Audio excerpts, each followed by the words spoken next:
I'm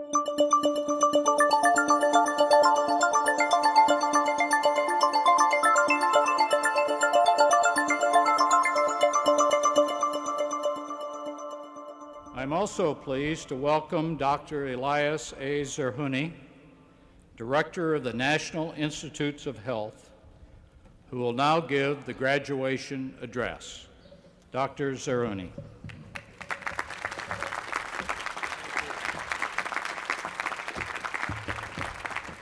Thank you very much. It's really a privilege for me to be here and celebrate with you on this beautiful day. I also wish my mother-in-law was here to see what I was doing today, because I still have to convince her on a daily basis that her daughter made the right choice many years ago. I'm honored to be here because I also, as a parent myself, can feel the joy of your parents and friends who are here. As a parent, I remember the birth of my first son as if it was yesterday. And I can tell you, your parents also remember those 22 years ago and days when you were born. For you, those 22 years may have seemed very long and arduous, but I can tell you, for parents, they are very short. They all remember you as a baby, and they can't believe have you become such a formidable graduate at one of the most prestigious institutions in the world. And that's an illustration of what I call the relativity principle of time and aging.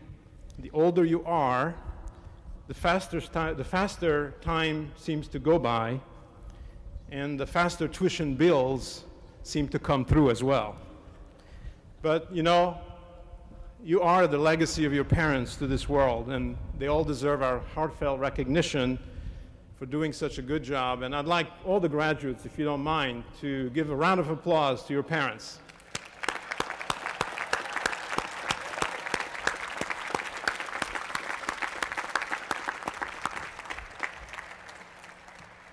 It's also a great honor for me to give this address in the last year of President Charles Vest's extraordinary tenure at MIT.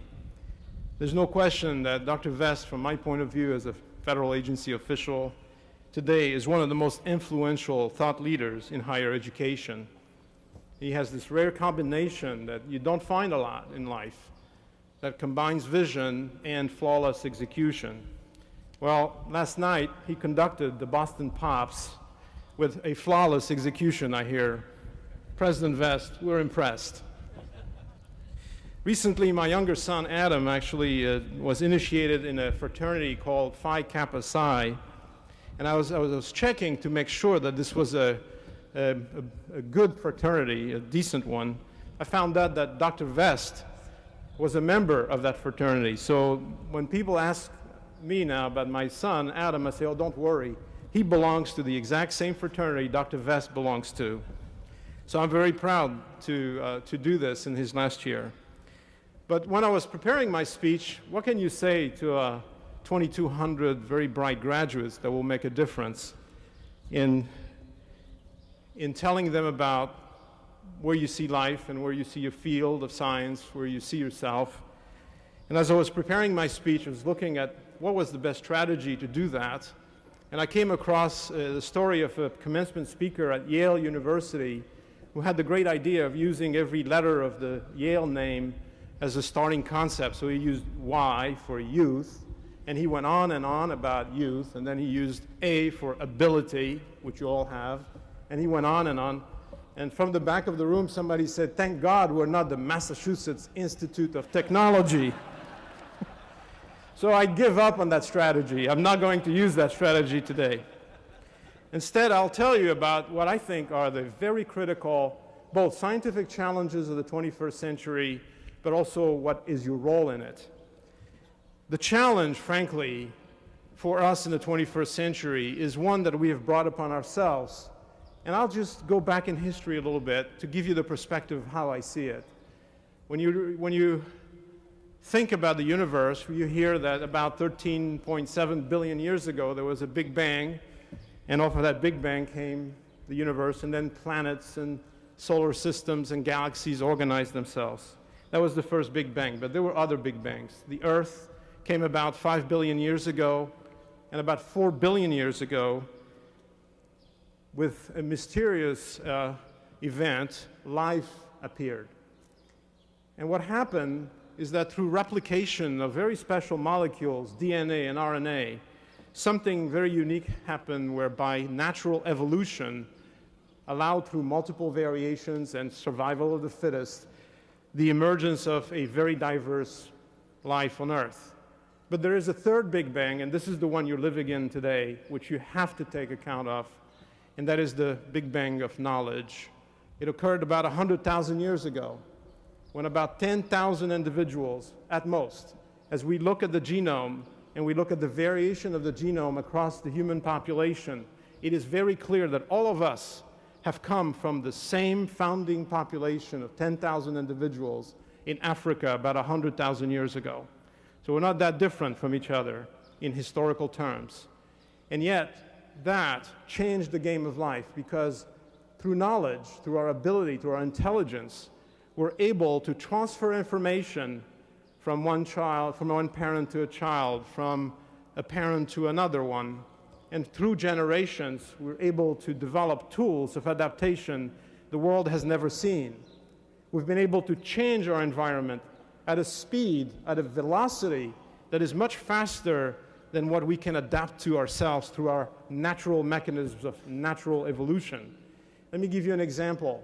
Obesity is an emerging public health threat. This year, the Center for Disease Control said that obesity will be the second cause of premature mortality and morbidity in this country. Now, why is that? Because for millions of years, our genes evolved in the context of food scarcity. There was not a lot of food around us for millions of years. And all of a sudden, because of our intelligence, because of our knowledge, we changed that in less than 50 years. Most of our genes are in fact designed to allow you to accumulate energy and keep that energy, which then translates itself into overweight and obesity. Well, what are we going to do about it? What I will dare to say to you is that life sciences and their applications will be the defining challenge of the 21st century, bar none. And the reason is that we are changing our environment at a speed which will require us to understand life sciences to a degree we do not understand today. And let me tell you, it will require the intelligence and commitment of many classes of graduates like yours. It is not coming from biology. The solution will not come from biology alone. It will come from the integration of biology and computer sciences and mathematics and physics and chemistry, and we want to encourage that to happen. Why is this a great opportunity for you? Let me tell you a little story.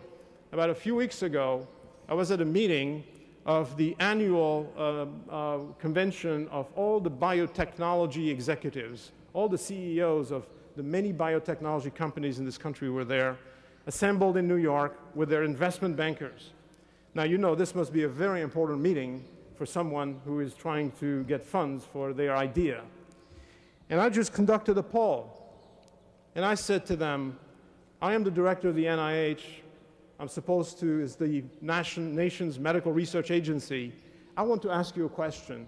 How much do you think you know of what you need to know to be effective in combating obesity or diabetes and any of the healthcare challenges that we have in front of us? I asked the question, do you think you know 90% of what you need to know? And no one answered that. 50%, no one raised their hand. 20%, no one raised their hand. So I say, what about less than 10%? Everybody raised their hand. This is from the leaders of life sciences today. So think about it. Think how much opportunity there is in front of you. 90% of what there is to discover is still ahead of us.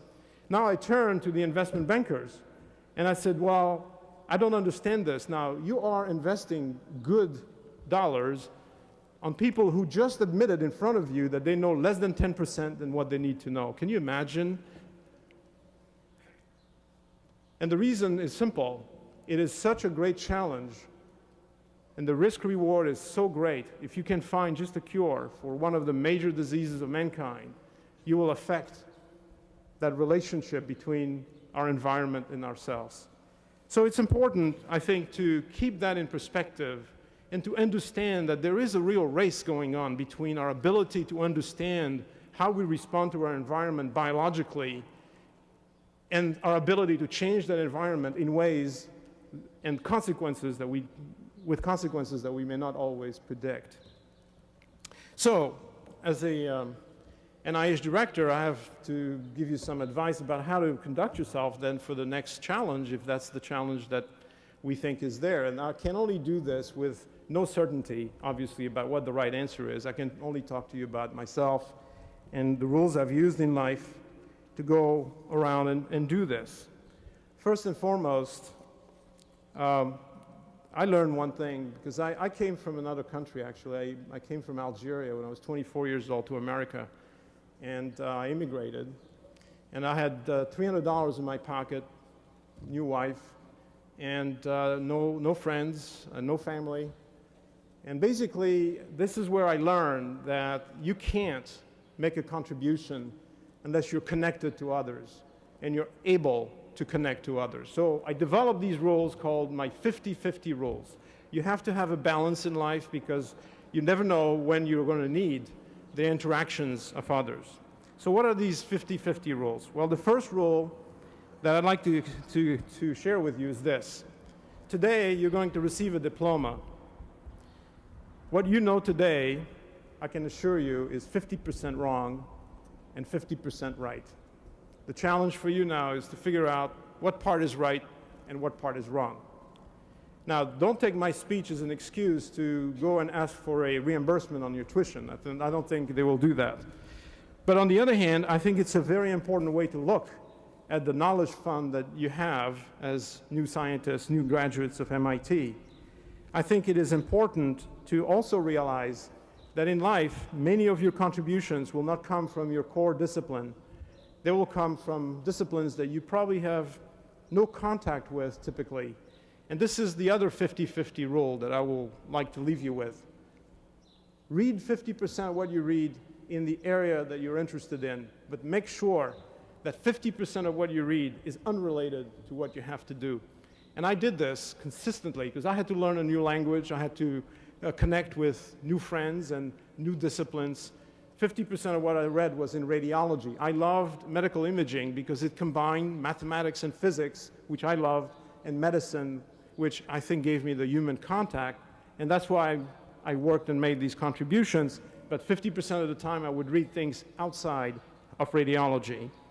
It's really fun to see the world that way, but it's also more fun to understand that you are smarter when you're in a company of smarter people than you. It is amazing to see the enrichment that you get from interacting with others. So my rule is that 50% of my friends have to be from walks of life that are not directly related to my walk of life. And more importantly, I try to make sure that at least 50% of my friends are smarter than I am, because you can be assured that at least half of your life contributions will be stimulated by others that are interacting with you, and you will stimulate others as well. Often you hear about the spark of genius that somebody had, this unique individual, and we all admire these individuals. But it's rarely true that it happens to people who are completely isolated. Throughout scientific history, you've always had that interaction of people, founder groups that got together and created new advances. Witness Watson and Crick. Watson was a zoologist and Crick was a physicist, and coming together, they created the field of molecular biology. Look at laboratories around the world that have been very productive.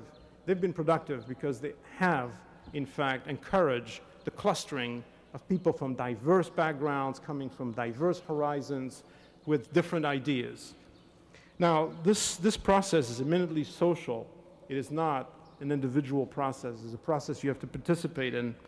But now I'm going to tell you about some of the exceptions that I've learned as well. People will tell you that if you go and talk about things you do not understand to people who do not know you, you will tend to look a little stupid.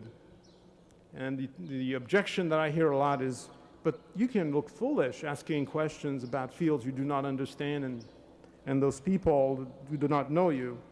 Well, that's true. That's very true. I asked a lot of stupid questions in my life, and you will too. But the one thing I can tell you is that it's not deadly to ask stupid questions. What's deadly is to not ask the right question at the right time. The other is people will also tell you if you talk too much about your ideas, someone will steal them from you. Well, my response to that is that if you have ideas that are so easy to steal from, they must not be that good. In fact, my experience is different. With truly original ideas, the response is that most people don't believe you. One of the 3 or 4 things I did in my life, that were semi-original, were fiercely disbelieved and criticized and initially rejected for both publication and, most importantly, NIH funding, which is the agency that I direct today. So don't despair. I even carried this further, this 50-50 rule further, because I spent half of my life in our country and half of my life in another country. I don't recommend you push that to that extent.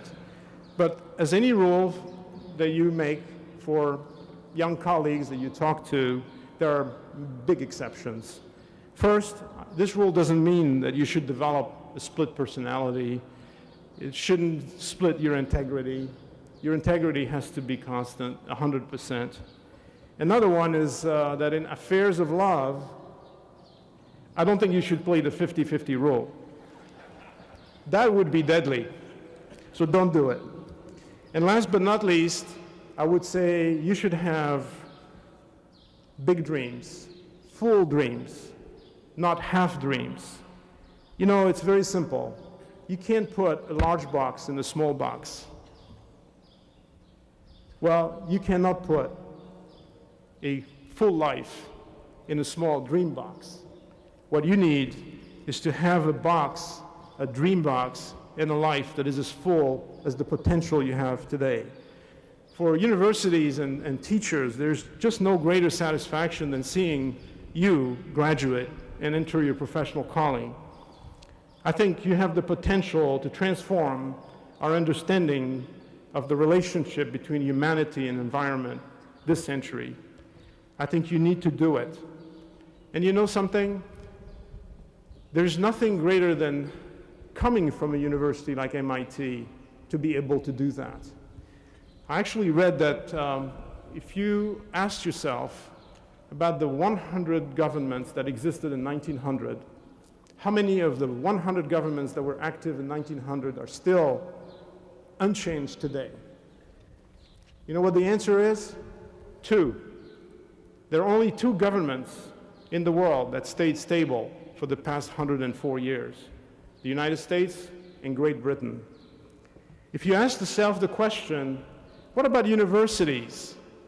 Well, let me ask you, if you took the year 1500 and you took the 100 universities that were active in 1500, how many of them do you think have survived intact in 2004? The number is 75 out of 100. So, what I can tell you is that universities beat governments hands down. There's no institution that can survive as long as a university if it's cared for by its graduates and alumni. The only institutions that last longer are the institutions of the church. So I'm sure that MIT will certainly be here at the end of this century and many more centuries to come, thanks to you as newly minted graduates and future alumni. I understand the class of 1954 is here, and I want to salute them for coming back to their institution. This is